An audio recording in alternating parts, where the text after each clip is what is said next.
कर्म करना हाथ तेरे, कर्म की सब बात है। वैदिक रावण संहिता, मानव तेरे साथ है। मैं पहले क्लाइंट के प्रश्न को ही पूछ लेती हूँ। उनका प्रश्न है कि जो उनके घर पे देव स्थापना होती है, ईश्वर की स्थापना, क्या उनके साथ पितरों की फोटो रखी जा सकती है? बिल्कुल, पितरों की फोटो रखी जा सकती है, परंतु पद होता है, हर एक देवी देवता का अपना पद होता है। आप इंद्रदेव को भगवान के ऊपर स्थान नहीं दे सकते हैं। स्वर्ग में रहने वाले जो देवी देवता हैं या अपने कुल देवी देवता हैं, उनको परमात्मा से ऊपर स्थान नहीं दे सकते हैं। देव शक्तियां, जो पवित्र देव शक्तियां हैं, जो हमारे सनातन धर्म में 5 देवी देवता माने जाते हैं, उनके ऊपर स्थान नहीं दे सकते हैं। तो कहना क्या है, देवी देवता वाले स्थान पे स्थान दे सकते हैं, परंतु उनका पद नीचे होता है। उनकी जो स्थापना है वो नीचे वाली जो पीढ़ी है, चौकी है, स्थान है, उस पर देना है। ऊपर भगवान जी महाराज को विराजमान करवाना है और सबसे नीचे अपने पितर देवता को विराजमान करवाना है, कुल देवता को विराजमान करवाना है। रख सकते हैं, कोई दिक्कत नहीं। गुरु जी, कुछ लोगों का इसमें एक और भी क्वेश्चन है कि जो पितरों की फोटो होती है उनको किस दिशा में रखना चाहिए, किस दिशा में लगाना चाहिए उनको? देखिए, पूर्वजों की जो फोटो होती है मैक्सिमम दक्षिण दिशा की तरफ रखी जाती है, ताकि उनका जो मुख हो वो उत्तर दिशा की तरफ आए। क्योंकि जो मृत्यु को प्राप्त हो गया, यम की दिशा है दक्षिण, जो यम के मार्ग पे चला गया और फिर वहां से देखे तो कहां देखेगा?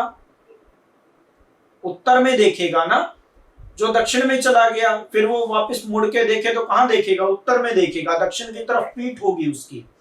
तो फोटो आदि मृतक व्यक्तियों की जो लगाने का होता है वो दक्षिण की तरफ होता है, और उनका जो मुख होगा वो उत्तर की तरफ आना चाहिए, दक्षिण की दीवार पर होता है। परंतु अगर हमने किसी पितर को प्रेत योनि से निकालकर पितर योनि में ले आए तो वो उच्च पितर बन जाते हैं। वो केवल मृतक नहीं रहते, वो देव योनि में आ जाते हैं, पितर योनि में आ जाते हैं, देव स्वरूप हो जाते हैं वो। तो उनको आप किसी भी पूजनीय दिशा में रख सकते हैं, जैसे उत्तर दिशा की तरफ रख सकते हैं, पूर्व दिशा की तरफ रख सकते हैं। अपने मंदिर में कैसे भी आप उनको स्थान देना चाहे वैसे स्थान दे सकते हैं। दक्षिण में रखना हो चाहे दक्षिण में रख सकते हैं, जैसे ठीक लगे। जहां उनकी जगह ठीक सेटिंग बैठ सकती है पूजा वाली जगह पे, वैसे आप उन्हें विराजमान कर सकते हैं। जैसे हम मंदिर में जाते हैं तो देवी देवता का मुख किधर होता है? कौन सी दिशा में? देवी देवता का मुख मैक्सिमम पूर्व में उनको स्थापित किया जाता है और उनका मुख पश्चिम में होता है, और जब हम बैठते हैं तो हमारा मुख पूर्व में होता है। तो पर देवी देवता का तो कहां हो गया? पश्चिम में हो गया। ठीक है। अब अगर उत्तर की तरफ बैठाएंगे, हमारा मुख उत्तर में हो गया, देवी देवता का मुख कहां हो गया? दक्षिण में हो गया। क्योंकि उन्हें कोई दोष नहीं लगता, हमें दोष लगता है। अलग अलग दिशाओं में अलग अलग तरह की साधनाएं करनी होती हैं, दिशाओं का अपना महत्व होता है। तो जैसा मैंने बताया उस प्रकार से भगवान जी को विराजमान किसी भी दिशा में आप कर सकते हैं। अब हनुमान जी दक्षिण मुखी होते हैं। अब दक्षिण मुखी हनुमान जी को दक्षिण दिशा की तरफ स्थापित करना है कि उत्तर दिशा की तरफ?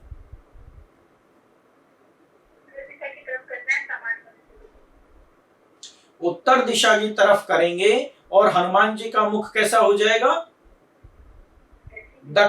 दक्षिणाभिमुख हो जाएगा। ठीक है ना। तो कई लोग क्या करते हैं, दक्षिण में स्थापित कर देते हैं, तो वो उत्तर में देख रहे होते हैं और हम कहां देख रहे हैं? दक्षिण में देख रहे हैं। तो होता क्या है, दक्षिण मुखी बोलते हैं। दक्षिण मुखी यानी जिनका मुख दक्षिण की तरफ है, तो उत्तर दिशा में स्थापित करेंगे तभी तो दक्षिण में होगा उनका मुख। इस संबंध में बहुत बड़ा कंफ्यूजन आज दूर हो गया, क्योंकि बहुत सारे हमारे जो साधक जन है उनको इस विषय में कुछ खास जानकारी नहीं थी। जी गुरु जी, जैसा कि आपने कहा कि क्या ये लास्ट प्रश्न है? तो ये लास्ट नहीं है, एक और प्रश्न मेरे सामने आ गया जो कि मैं आपसे पूछना चाहूंगी। ठीक है, पूछिए। गुरु जी, जैसे कि कुछ लोग ऐसे होते हैं जिनको बहुत ज्यादा बड़े स्तर पर किया कराया झेलना पड़ता है और बहुत ज्यादा नेगेटिविटी भी झेलनी पड़ती है, हालांकि वो सारी अपनी विधियों को पूर्ण करते हैं, चाहे वो पितृ की पूजा हो, गुरु का हो, तो क्या इसके पीछे उनका कोई प्रारब्ध, कोई श्राप वगैरह भी होता है जिम्मेदार? प्रारब्ध श्राप होता है, परंतु यदि कोई वास्तव में गुरु की कृपा का अधिकारी है, पितरों की कृपा का अधिकारी है, उसका इष्ट प्रबल है, तो उसका फिर अनिष्ट नहीं होता, फिर सारे दोष, सारे पाप, सारे श्राप कट जाते हैं। गुरु जी, आपका बहुत बहुत धन्यवाद। जितने भी हमारे क्वेश्चन थे जो हमारे क्लाइंट के बिहाफ पे हमारे पास आए थे, उन सबका बहुत अच्छा उत्तर मेरे ख्याल से उन लोगों को भी मिला होगा और उनको उनके प्रश्नों का समुचित समाधान भी मिला होगा।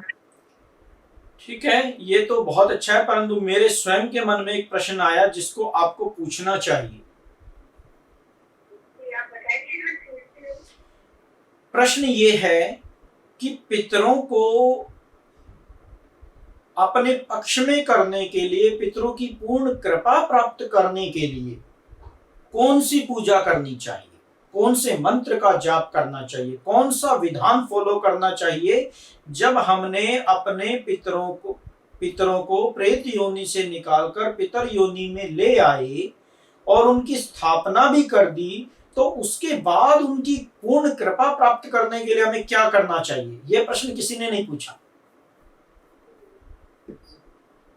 कौन सी पूजा, कौन सा मंत्र, कौन सा विधान, क्या करना है, सबसे बड़ी पूजा क्या है?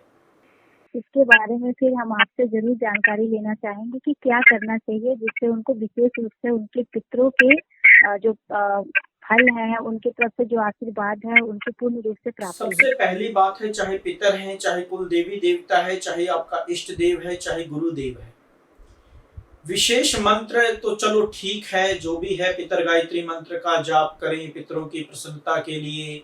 अच्छा जी, गुरु मंत्र का जाप करें गुरुदेव की प्रसन्नता के लिए, इष्ट मंत्र का जाप करें इष्ट देव की प्रसन्नता के लिए। परंतु क्या आप या मैं या कोई अन्य व्यक्ति हर समय जाप कर सकते हैं? क्या हम हर समय जाप करने के लिए ही बैठे रहते हैं? क्या हमें मार्केट के काम, रोजमर्रा के काम, संसार के काम, नौकरी व्यापार के काम, पढ़ाई लिखाई के काम नहीं करने पड़ते हैं? आप देखेंगे जब हम पूजा पाठ के समय बैठे होते हैं हम पूरे पॉजिटिव होते हैं, परंतु जब हम मार्केट में निकलते हैं, संसार में निकलते हैं, व्यवहार करने के निकलते हैं, तो वहां पे तो बहुत सारे कलेश हैं। तो वहां क्या पितर देव या अपने इष्ट देवी देवता पूर्ण रूप से हमारे साथ खड़े होंगे या नहीं होंगे? नहीं होंगे। तो किसी भी देवी देवता, गुरु अथवा इष्ट देव की जो सबसे बड़ी पूजा है, सबसे पहली पूजा और सबसे अंतिम पूजा है, वो ये है कि आपने अपने पितरों को विराजमान कर दिया। जब आप सुबह, दोपहर, शाम, रात को, दिन में जब भी आप खाना खाने बैठे, आप रेहड़ी पे खाना खा रहे हैं, रेस्टोरेंट में खाना खा रहे हैं, आप होटल में खाना खा रहे हैं, घर पे खाना खा रहे हैं, पहली बात तो भाई अच्छा सच्चा भोजन होना चाहिए, वो तो एक अलग विषय हो गया। पर जब भी भोजन करने बैठेंगे तो आपको अपने जो भी आपके पूजनीय देव हैं उनको आपने कहना है कि आइए प्रभु भोजन जीनिए, उनको भोजन कराने के लिए बैठिए आप, और 1-2 मिनट या कुछ सेकंड प्रार्थना करके उनका ध्यान आवाहन अपने दिमाग में उनकी छवि ला करके आप फिर भोजन करने बैठिए। वो तृप्त होंगे और वो प्रसन्न होंगे। जब आप घर से बाहर निकलते हैं पूजा पाठ करके या बिना पूजा पाठ के, जैसे भी है, तो घर से निकलते समय अपने इष्ट देवता, कुल देवता या ग्राम देवता या जो भी जिसको भी आप मानते हैं उसको साथ कह के निकलिए कि चलिए मेरे संग चलिए प्रभु, आइए मेरे कार्यों में जो अवरोध हो उसका निवारण कीजिए, जो मेरे लिए सही हो वो मेरा कार्य हो। तो आपके लिए वही होगा जो वो चाहते हैं और आपकी सहायता करेंगे। चाहे मार्ग में किसी दूसरे के साथ गाड़ी लड़ जाए, कोई आपके ऊपर भौंकने चिल्लाने लग जाए, कोई आपका अहित करने लग जाए, कोई आपको लूटने ठगने वाला दुकानदार बैठा हो या कोई और कहीं डील करने जा रहे हैं, तो वही कार्य होगा जो आपका इष्ट चाहेगा या आपका पितर चाहेगा। उनको संग लेकर के चलिए। आप गद्दी पे बैठ रहे हैं, आप काम कर रहे हैं, आप अपनी व्यापार की जगह चले गए, आप अपनी दुकान पे अपनी सीट पे बैठ रहे हैं काम करने के लिए, आप अपनी नौकरी वाले स्थान पे बैठ रहे हैं काम करने के लिए, आप पढ़ाई की जगह जा रहे हैं आप अपना काम करने के लिए, उनको संग लेकर के चलिए। और जहां जहां जाए उनको संग रखिए। किसी के साथ डील करनी हो, किसी के साथ बात करनी हो, कहीं इंटरव्यू देना हो, कोई पढ़ाई लिखाई करनी हो, कोई एग्जाम देना है, आप अपने पितरों को संग लेकर के चलिए। आपका कोई अहित नहीं होगा। और ये सबसे पहली पूजा और सबसे आखिरी पूजा, इसमें कुछ नहीं लगता, केवल स्मरण लगता है, केवल याद करना पड़ता है। और जितना ज्यादा याद करेंगे, प्रत्येक कार्यों में उनको अपने संग मिला लेंगे, तो प्रत्येक कार्यों में सफलता मिलेगी। केवल वही काम नहीं होंगे जो आपके पितर आपके लिए नहीं चाहते, आपका इष्ट आपके लिए नहीं चाहता, आपका गुरु आपके लिए नहीं चाहता। जो आपके लिए अहित है वो आपके लिए नहीं होगा, बाकी सब कार्य आपके बन जाएंगे। और अहित वाले में भी जो विघ्न है वो दूर हो जाएंगे, क्योंकि वो आपके संग है। फिर हमें बार बार कुछ करने की जरूरत नहीं है। ये सबसे बड़ी पूजा है पितरों के लिए, और इससे पितर बली होते हैं, इससे पितर बलवान होते हैं। उनको संग लेकर के चलिए। और मैंने बताया पहली लेयर की श्रेणी के रक्षक देव हैं पितर देव, बाकी सब बाद में। तो पहली लेयर चौकस हो जाएगी आपकी। यहाँ एक प्रश्न और भी उठता है कि जैसे व्यक्ति अगर कोई ऐसा भोजन कर रहा हो जो अभक्ष्य हो। अभक्ष्य होगा तो कोई संग में रहेगा ही नहीं। अभक्ष्य होगा तो न गुरु रहने वाले, न इष्ट रहने वाला, न पितर रहने वाला, न कुल देवी देवता रहने वाला। अभक्ष्य के संग नहीं चलेंगे। अभक्ष्य के संग चलेंगे प्रेत, अभक्ष्य के संग चलेंगे दुष्ट, अभक्ष्य के संग चलेंगे दैत्य, अभक्ष्य के संग चलेंगे राक्षस, अभक्ष्य के संग चलेंगे जितनी नीच योनियों में गई हुई जीवात्माएं, वो सब अभक्ष्य के संग चलेंगी। उनको सुगंध पसंद है उसकी, वो रक्त पिपासु हैं, वो हड्डियां मांस चबाते हैं। हमारे देवगण नहीं चलने वाले हैं, वो आपके घर में भी नहीं रहने वाले। अगर ये चीजें बनती खाती होंगे तो वो नहीं रहेंगे। और पूजा पाठ भी करो और उनको भी रखो तो क्या होगा, वो उस टाइम पूजा पाठ वाले स्थान पे समय पे रहेंगे, फिर वो चले जाएंगे, क्योंकि आपने अभक्ष्य बांधना शुरू कर दिया। जब तक अभक्ष्य की स्मेल रहेंगी वो नहीं आएंगे। अब आप सुबह दोपहर शाम रोज अभक्ष्य बना रहे हैं तो चले जाएंगे, छोड़ देंगे स्थान को, फिर करते रहो खाली बैठ के पूजा।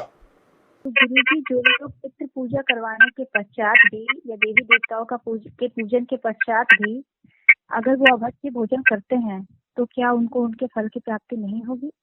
कैसे होगी?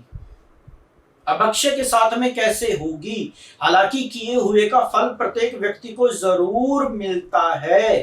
अभक्ष्य खाया उसका फल मिलेगा, पूजा पाठ की उसका फल मिलेगा, परंतु देवी देवता पूर्ण रूप से सहायक रहेंगे ये बात पक्की नहीं है। जैसे मैंने पहले भी एग्जांपल दिया है कई बार कि मान लो मैं भोजन करने बैठूं और मेरा ही बच्चा वहां पर लैट्रिन कर दे, तो क्या मैं भोजन कर पाऊंगा? अच्छा ठीक है, चलो मैंने भोजन हटा दिया, उसको साफ वाफ कर दिया, जगह भी साफ कर दी। अब मैं शाम को फिर बैठा भोजन करने, तो मान लो उसने वॉमिट कर दिया, क्या भोजन कर पाऊंगा? नहीं कर पाऊंगा। मैं कल फिर बैठा, सुबह भी बैठा, शाम को भी बैठा, फिर यही केस हो गया, तो क्या मैं भोजन कर पाऊंगा? फिर मैं क्या करूंगा? फिर मैं अपनी जगह बदलूंगा कि जब मैं भोजन करूं तब बच्चे के संग ना रहूं और दूसरी जगह जाके बैठूं। ऐसा ही होगा कि नहीं होगा? क्योंकि 2 दिन का तो भूखा हो गया, कहीं ना कहीं तो भोजन करना पड़ेगा, वो स्थान छोड़ना पड़ेगा। इसीलिए देवी देवता उस स्थान को छोड़ जाते हैं। और जो मैं कई बार बोलता हूं कि लोबान नहीं जलानी चाहिए, लोबान की धूप आदि नहीं देनी चाहिए। जब जब ऐसा होगा तो देवी देवता स्थान छोड़ जाएंगे, क्योंकि वो भी एक प्रकार की वोमिट है, विष्ठा है, गंदगी है, वो नकारात्मक शक्तियों के लिए है। इसमें कुछ षड्यंत्र भी है इस चीज के।